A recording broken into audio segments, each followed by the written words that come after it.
I'm here with Todd Mcfarlane, the man, the myth, the legend in person. So Todd, my following is all DC Comics action figure collectors. So you're speaking directly to that audience. The choir? The choir, exactly. You're speaking to the choir. Well, they can throw stones at you too. So don't worry, dude. I've been in many wars. You have, exactly. So there's a couple questions I had for you. So first of all, I love the DC figures you've done so far. Okay. First of all, how do you coordinate with DC Collectibles on the characters you're going to produce versus what they're going to produce? Do you guys have a kind of a partnership in that regard to make sure you don't overlap? The coordination usually comes from the middleman, right? Yeah. So we, our contract is with Warner Brothers Consumer Products, right? Yeah. And obviously Warner Brothers owns DC. They know what everybody's doing. I don't. So I don't phone up all my competitors, right? So I don't phone Spin Master and I don't phone DC Direct or Diamond Direct or whatever. We just sort of put forth our line, and then they usually come back and say yes, no, and sometimes they'll say, hey, we're already doing this over there. Yeah. We don't want to be competing right now. Gotcha. And then you just sort of either move on or you make your case for that character one way or the other. Because sometimes, again, I think you can have popular characters out. I think you can have a $200 statue and the $20 toy of the same character. I don't think they're cannibalizing. Gotcha. They're two different beasts, I think. So anyway, so that's sort of the simple process. Okay. A question for you: when you won the DC license, what was that like for you personally? To say you got DC, yeah. What was that feeling like? Do you guys have champagne in the office? What was that like? There's three big ones that have been elusive to me. My white whales, right? That have been getting away from me. And you see it when you walk around here at the toy fair, right? Every year I go, I seem to be the only person in this entire room, this entire convention that doesn't have a piece of either DC, Marvel, or Star Wars, right? Right. Like everywhere I look, there's a sliver of it someplace, and then after 20 years, I just sort of eventually gave up. Yeah. Saying, obviously, we're never going to get that opportunity, but the the Mattel contract was coming up, and what happened was the Mattel contract was both collectibles and mass product, and for whatever reason they decided they were going to then go and find somebody new, but they didn't want the same one person to do all of it, so they sort of took that one piece and broke it and said, hey, here's mass. That was ended up being given to a Spin Master, and then they had the collectible, and we got the collectible piece. Nice. Right? And so you're still going to see some overlap with certain characters, but my guess is I'm going to be doing a little bit more sort of odd, eclectic looks, cool looks too, that look like good toys, but figures that nobody's made in the last 20 years. Yeah. Right? I mean, I think that's important. There's been a lot of the classic stuff out there. You can go get it. Spin Master's going to do a great job doing a lot of that. But the stuff that I'm looking forward to, and so far the early results say that the fans are looking forward to, are the characters that are not the same ones, the same look that you could have bought for the last 15 years. Right, you don't want like 5 versions of the same character that's been released. So you've got some of them right here, right? Yeah. So right here. Right. So this character, when we started sculpting it, had been in one comic book in 4 panels, right? Right. It just looks good. Looks great, At some point, you go, look at, I know you guys like Superman, you got the classic look, and we're doing it, and so is everybody else. But that dude just looks like a toy, right? Did you pick that out personally, or do people bring you suggestions? I think every superhero can be put in armor. Yeah. It's just because they become big, bulky toys that look good on shelf.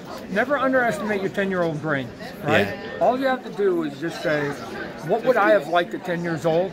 And if you do that product, you can sell a lot of it. So although I think this is selling for 2 reasons. One, to some of the people that I'm talking to right now, that just go, hey, nobody's ever made that character. Right. It's big. It's a good value play. It's Superman. It's cool. And then there's the other one where it's a 10-year-old kid walking by going, oh my God, Mom, look at that Superman. Look how big he is. I'll take that So you got to really play to both audiences. Think about who's walking by, collector-wise, young kid-wise. Right. So look at I'll give the secret of selling the toy. Right. You give high quality. You put as much plastic as you can. Yeah. And you do it at a fair price. And it works every time. So you don't even have to do mainstream characters. Yeah. I've been in the business for 25 years, and let me tell you, I have never done a big character that is bulky with a lot of plastic, and he didn't sell. Yeah. Because people will go, what? I can get twice as much plastic for the same price? Right. I'll buy it, right? So that's one of the components of it. But I'm not a public company, so I can spend twice as much money on the plastic, make less profit, but I think that the fans will appreciate it, and eventually they'll support me in other ways that I'll make my money back. Right? Yeah. The feedback on these ones have been great. Yeah. You know, one thing I see every year, Todd, from Marvel Legends, it's just a crazy amount of product that they're able to produce, and it feels like every week there's 20 new figures. Yep. And I'm jealous, being a DC guy, that I've never gone that with any of the other companies. They make great figures, but I just don't get as many as I would like to. Yeah. Is that something you think you'll be able to start churning out a lot more figures as the license matures a little bit? Well, I think if you look at the DC Multiverse license as a whole, not look at it like, you know, what's McFarlane doing per se, but if you look at what Spin Master and McFarlane doing combined, there's lots of DC product. Yeah. I know they do a lot of Legend stuff and they put out a lot. I think there's a fine line of doing too much too fast. Yeah. Because here's the problem: if you do that, you have a tendency to burn through sort of all the cool stuff real quickly. Then what are you going to do in year 3 and 4 and 5, right? And what you want to do is you want to think about a program lasting a lot longer. So although my initial contract's 3 years, if I perform and do good and there's good feedback, hopefully I'll have a good chance to basically, you know, get another contract and keep going. And I'm thinking of 3-4 years down the line of saying, and there's going to be new movies and new comic books and new things coming into the bucket and the basket I can pull from that we can now make for your audience. So I don't need to sort of take all the home runs right out of the gate. I think there's something fun to say, what is my Dr. Fate going to look like? Yeah. What is my Spectre going to look like, right? And what is my Lobo going to look like? And just have some fun with those, as well as sort of the standbys. Gotcha. But then there's all these other iterations. You got the Deceased, right? Yeah. The mainstream guys aren't going to do that. So if I do a whole Deceased, you get another Superman, Batman, Flash, Wonder Woman, but they'll be like gnarly and cool looking. Yeah. I think we can sell that. And then all of a sudden, that's another wave, and you go on to another one, and there's another look and another look. And I have access to the entire library of the comic books. Yeah. And look at it. Every one of the major characters has been drawn by dozens, if not hundreds, of artists. And I'll be able to call through, pick some of the cooler looks or panels, mix and match what I think will make a good looking toy and put it out there. And hopefully your audience goes, oh my God, I've never seen Batman look like that. I've never seen Superman look like that.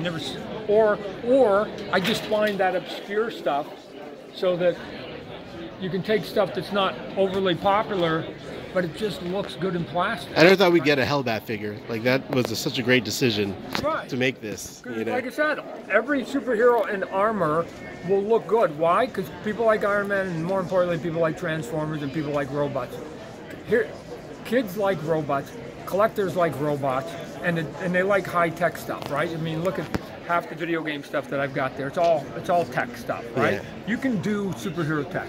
You can do superhero tech. So one thing that, for me personally, I'm not that much in articulation. Yep. I like a little bit of articulation, so you can do a couple of things. Yep. But I love the Spawn figures you've done. I think that they're the 4-color ones that limited articulation. They look like beautiful mini statues. Yeah. That's me. My audience disagrees. Yeah, my audience disagrees with me. They like articulation. I know. I've had that argument. So more articulation. I go, what do you care if we can scratch the back of his butt or his head? Like, and they're like, no, because we do these fun little. They things, do, so. And I see it. But like, I would love to see some Batman figures or any figures more in like your style. Yeah. Do you think we're going to get that anytime soon? We'll do a hybrid.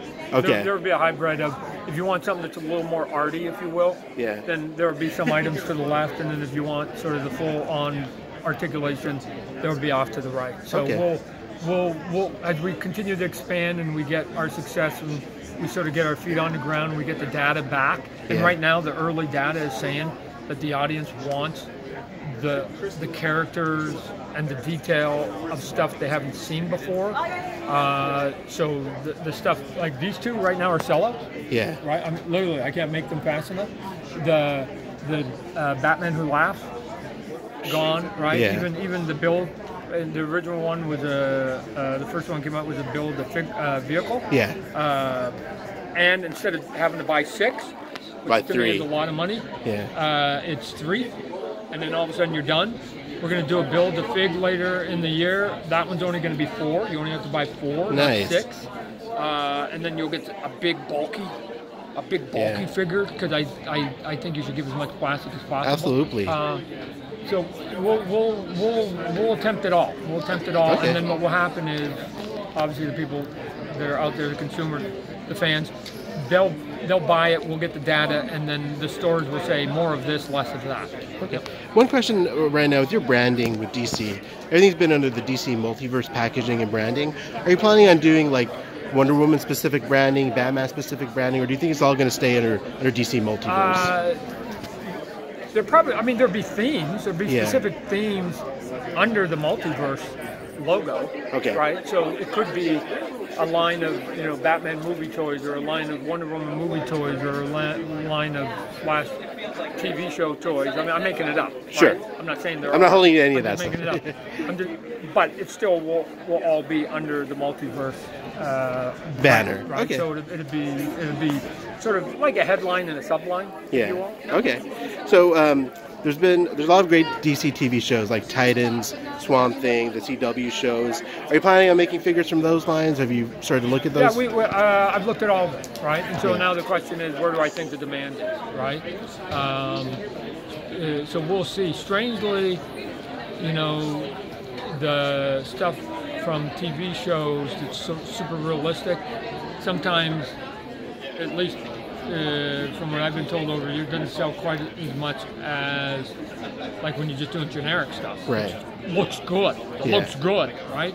And so probably if you did something like, and we've got a Green Arrow, but if I did, if I went and looked at the 70 years of Green Arrow comic book or a video game and found the coolest look there, and I put the two together, would the live action outsell the other? I don't know. We'll leave it up to the consumer at that point, and I'll just go in the direction that I'm being led. Right? I'm not gonna try and force a product or a look to anybody that they don't want.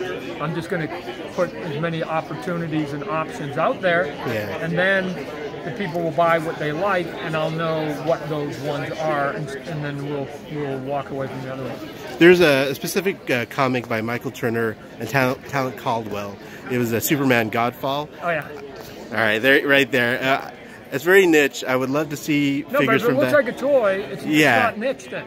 It's a good looking toy. There's a value to it. Okay, exactly. Because I think it would match really nicely with that Superman. All right, awesome. And so, what are you most excited for about working on the DC license? Which characters, or just having the license? For the stuff that we have here at the show, by far, it's the 3 White Knight figures. Yeah. And the reason I say that is not because that look specifically is the coolest I've ever seen in my life, although it's really good. Yeah. Right? And Sean Murphy, did a tremendous job. Anyways, it's that there's a style to it.